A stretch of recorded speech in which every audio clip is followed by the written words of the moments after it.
The moment you walk into any room, a verdict is passed on you before you open your mouth.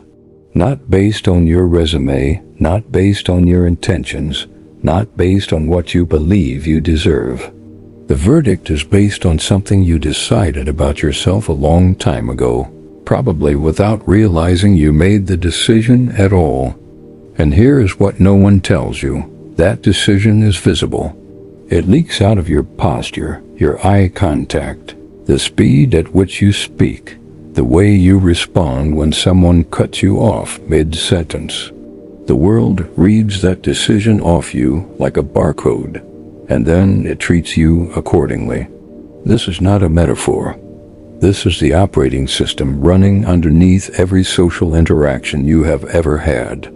Most people think the world is unfair because it rewards the wrong things. They think confidence is fake, charisma is manipulation, and the people who get ahead are just lucky or willing to lie.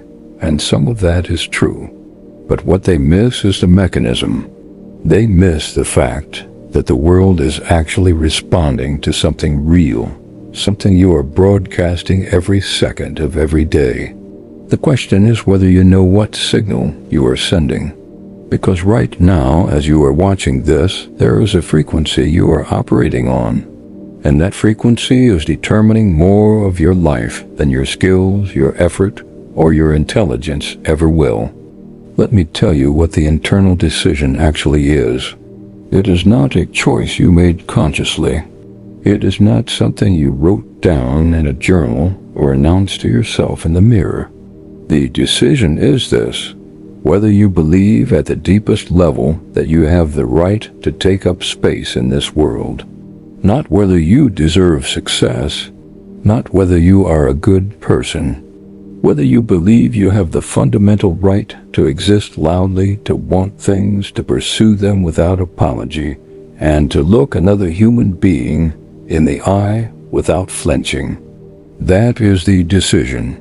And most people, if they are honest with themselves, made the opposite choice. They decided somewhere along the way that they needed permission. Permission to speak, permission to want, permission to be seen. And the world has been treating them like someone who needs permission ever since.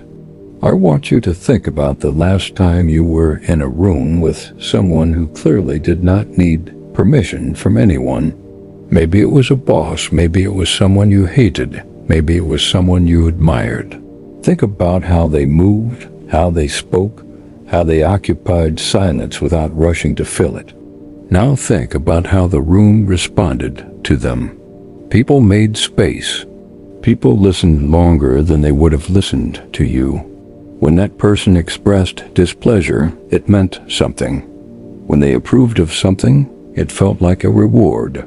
None of that happened because of their job title or their money. It happened because they had made the internal decision, and everyone in that room could feel it radiating off them like heat. Now here is where this gets uncomfortable. The reason most people never make this decision is because making it feels dangerous. It feels arrogant. It feels like you are asking to be knocked down. And you were probably taught, explicitly or implicitly, that claiming space was wrong. That confidence was the same as arrogance. That wanting things too openly made you a target. Your parents might have taught you this to protect you. Your teachers might have enforced it to control you. Society definitely reinforced it, because society runs smoother when most people stay small. But what they never told you is that staying small does not actually protect you. It just makes you easier to ignore, easier to overlook, easier to use.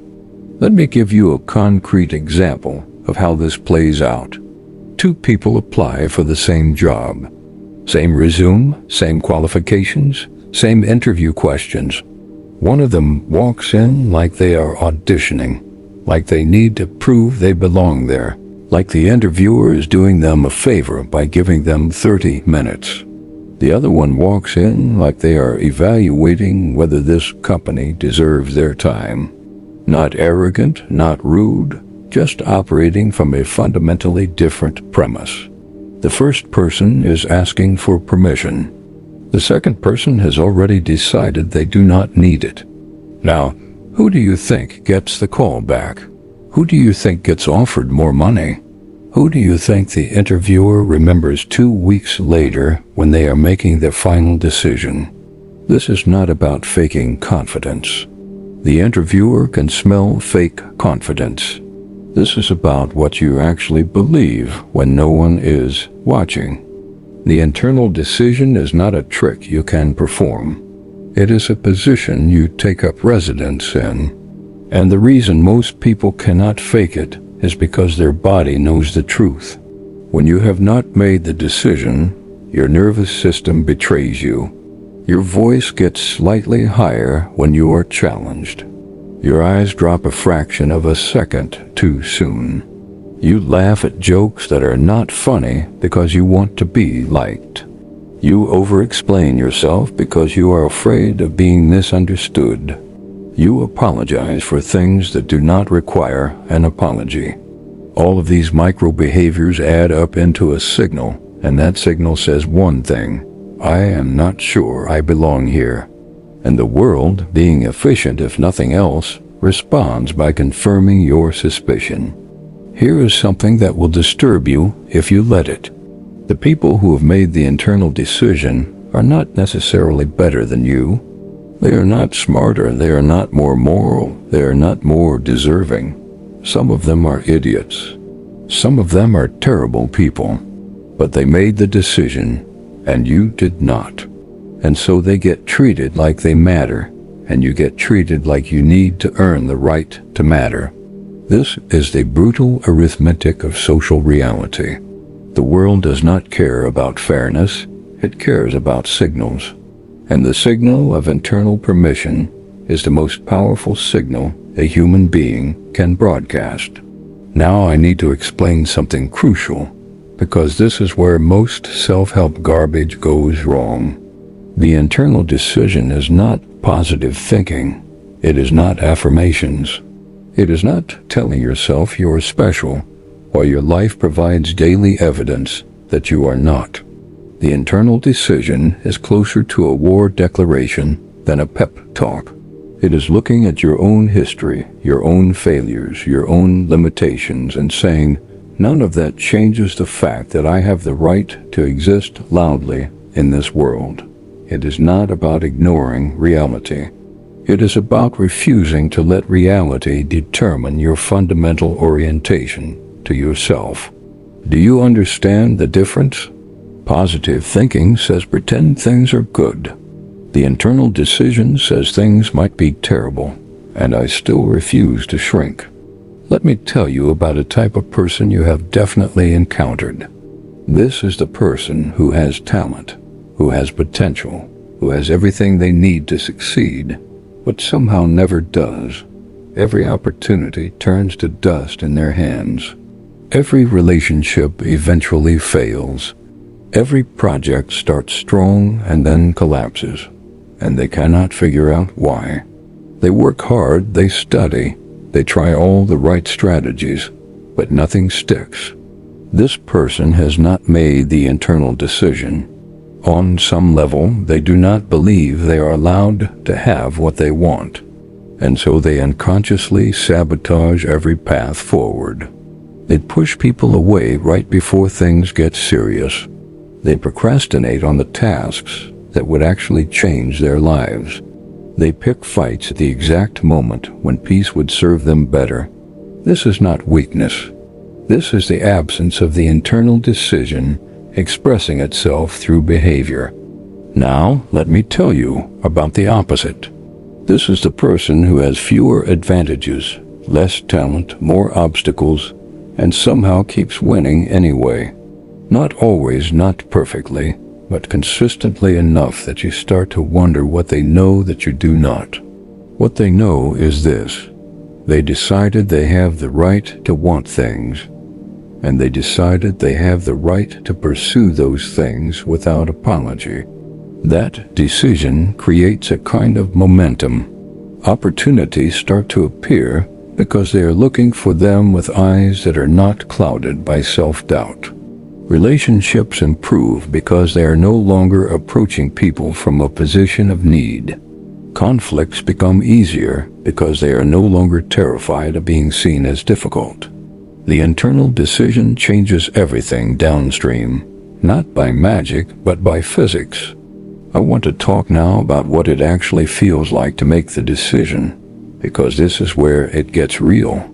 Making the decision feels terrifying.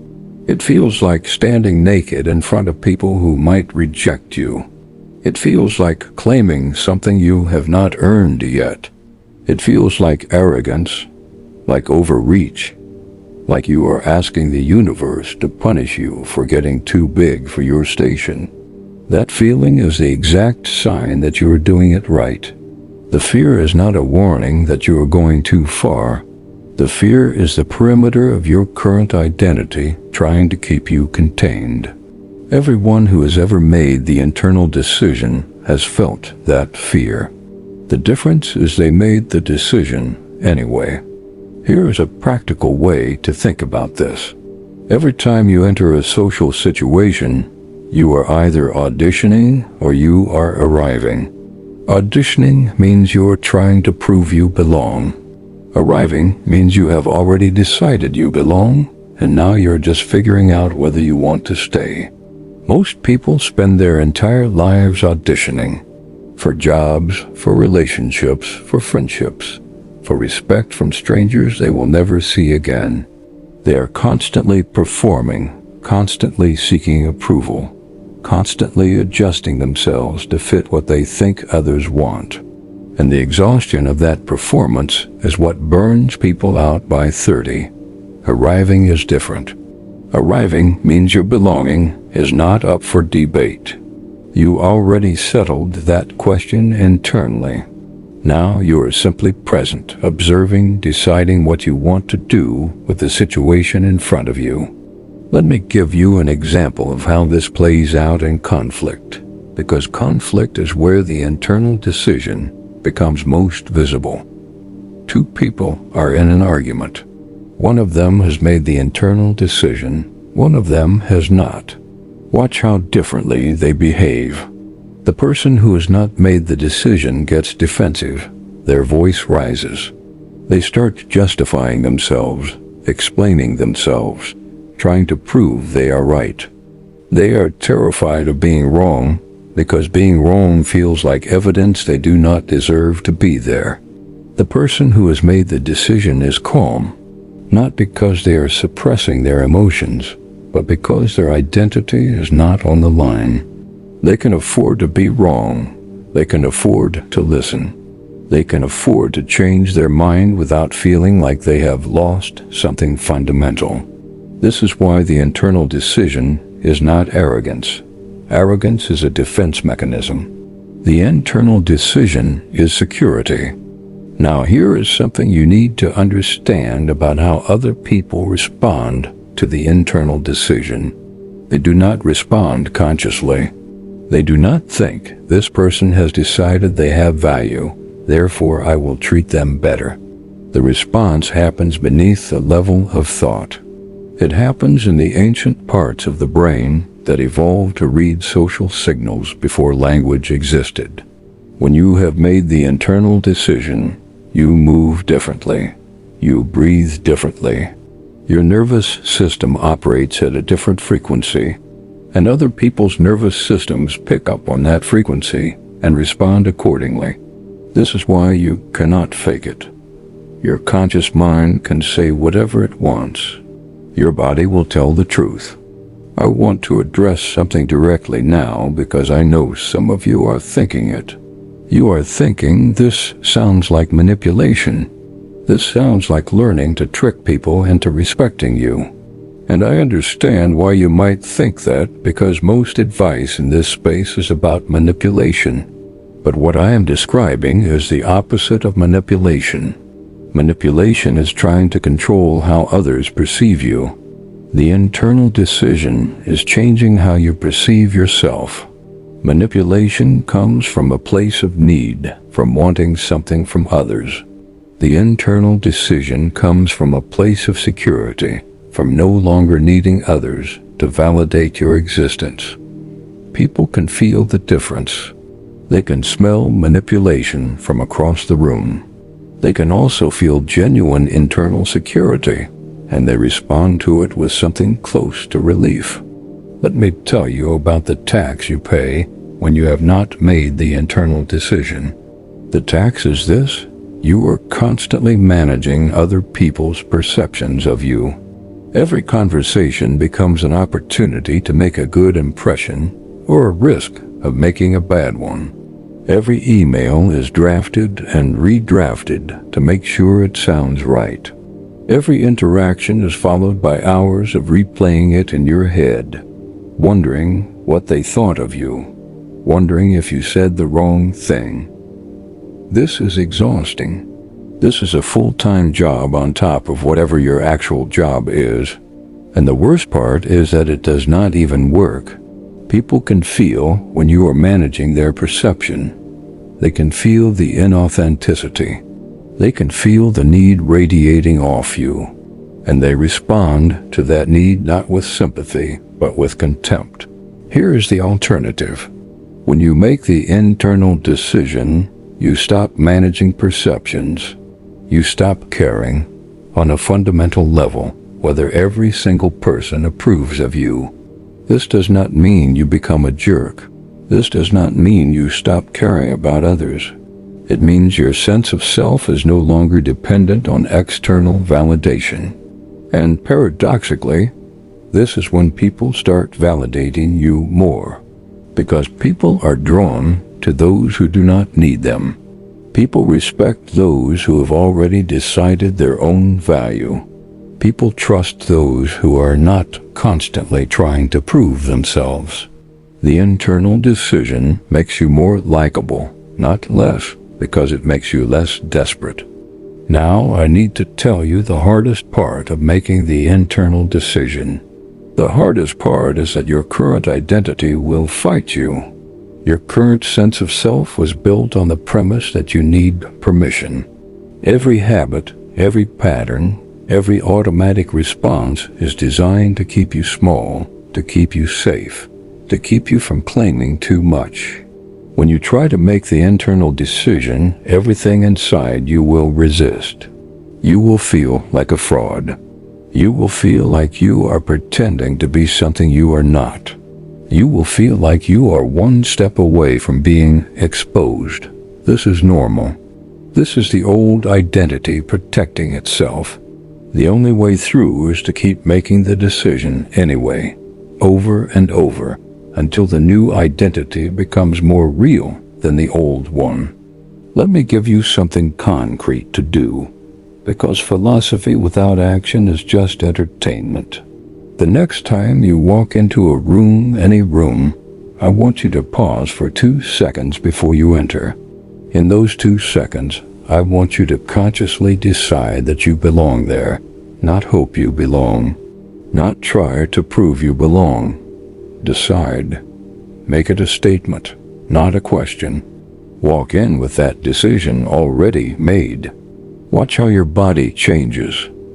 Watch how your voice changes. Watch how other people respond differently. This is not a permanent fix. This is practice. The internal decision is not something you make once and forget about. It is something you make thousands of times until it becomes automatic. Here is something else that happens when you make the internal decision. You become harder to manipulate. Because manipulation works by threatening your sense of belonging. Someone makes you feel like you are about to be excluded, rejected, abandoned, and you scramble to prevent that. But when you have made the internal decision, that threat loses its power. Your belonging is not in their hands. Your value is not up for debate. Someone can reject you, sure. Someone can exclude you, but they cannot take away what you have already decided for yourself. This is what freedom feels like. Not the absence of threat, but the absence of terror. I want to talk now about the relationship between the internal decision and ambition, because this is where young men specifically get confused. They think ambition means wanting things intensely. They think drive means burning with desire for success. But here is what they miss. Wanting things is not the same as believing you can have them. And most ambitious people are actually operating from a deficit. They want success because they think it will finally prove they are enough. They think if they just achieve enough, the internal question will be answered. But it never works that way, because the question is not about achievement. The question is about permission, and you cannot earn permission. You can only decide you already have it. This is why some people achieve everything and still feel empty. They have all the external markers of success, but they never made the internal decision. So every achievement feels hollow, feels temporary, feels like it could be taken away at any moment. They are still waiting for someone to tell them they are allowed to be here, and no amount of money, fame, or power can substitute for that internal permission. This is also why some people with very little seem so solid, so grounded, so comfortable in their own skin. They made the decision. They settled the question. They are no longer chasing proof. Let me tell you about a trap that destroys young men. The trap is this: they make their internal decision conditional on external factors. They say, I will decide I have value when I get the promotion. I will decide I am enough when I get the girlfriend. I will decide I belong when I make enough money. But that is not a decision. That is a negotiation. And the negotiation never ends, because there is always another milestone, always another achievement that feels necessary before you can finally decide. The internal decision has to be unconditional, or it is not the decision at all.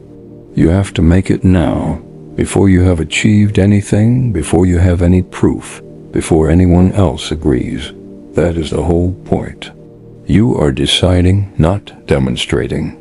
Now here is where I need to get uncomfortable with you, because some of you are going to use what I am saying as an excuse. You are going to hear make the internal decision and think that means you do not have to work, do not have to improve, do not have to actually become competent. That is not what I am saying. The internal decision is not a substitute for effort. It is the foundation that makes effort effective. Because effort without the internal decision is desperate, needy, constantly undermined by self-doubt. An effort with the internal decision is clean, powerful, free from the anxiety that cripples most people. You still have to do the work. You just do it from a different place. Let me talk about relationships, because this is where the internal decision matters most, and where most young men get it completely wrong. When you approach relationships without the internal decision, you approach them from need. You need the other person to validate you. You need them to choose you. You need them to prove that you are desirable. And that need is repulsive. Not because there is anything wrong with wanting connection, but because need puts all the power in the other person's hands. It makes you clingy, anxious, constantly seeking reassurance. When you make the internal decision before you enter a relationship, everything changes. You are no longer looking for someone to complete you. You are looking for someone who adds to what you already have. And that shift, that subtle shift in energy, is the difference between attraction and desperation. Here is another truth about the internal decision that most people miss. The decision has to apply to your dark parts too. You cannot make the decision while secretly believing that if people really knew you, they would reject you. The decision has to include your flaws, your failures, your shameful thoughts, your worst moments. Because as long as you are hiding parts of yourself, you are still operating from a place of conditional value. You are still saying I have the right to exist, but only if I present this edited version of myself.